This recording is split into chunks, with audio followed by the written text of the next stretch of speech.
தனியார் கல்லூரி மாணவர்கள் சார்பில் நடைபெற்ற போதை விழிப்புணர்வு நடைப்பயணம்.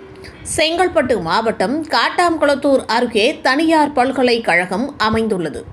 இங்கு பல்வேறு நாடுகளை சார்ந்த மாணவியர்கள் தங்கி கல்வி பயின்று வருகின்றனர்.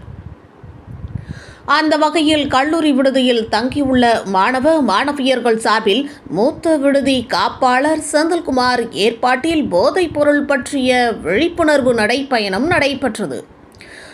இந்த நடைப்பயணத்தை சிறப்பு அழைப்பாளராக கல்லூரியில் விளையாட்டுத்துறை இயக்குனர் மோகனகிருஷ்ணன் அவர்கள் கொடியசைத்து தொடங்கி வைத்தார். போதைப் பொருளுக்கு அடிமையாவதன் விளைவாக மாணவர்கள் உடல் மற்றும் மனநல பாதிப்புகளை சந்திக்க நேரிடுவதோடு கல்வி, தொழில் மற்றும் குடும்ப வாழ்க்கையிலும் பெரும் பின்னடைவை அனுபவிக்க நேரிடுகிறது.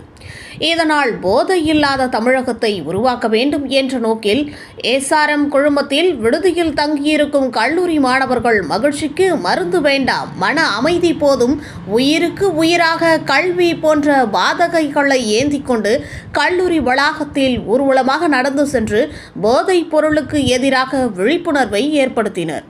இந்த நிகழ்வில் துறை தலைவர்கள், பேராசிரியர்கள் உள்ளிட்டோர் ஏராளமானோர் பங்கேற்றனர். இதுபோல் அனைத்து செய்திகளையும் காண மனித உறுதி ETV சேனலை தவறாமல் பார்க்கவும்.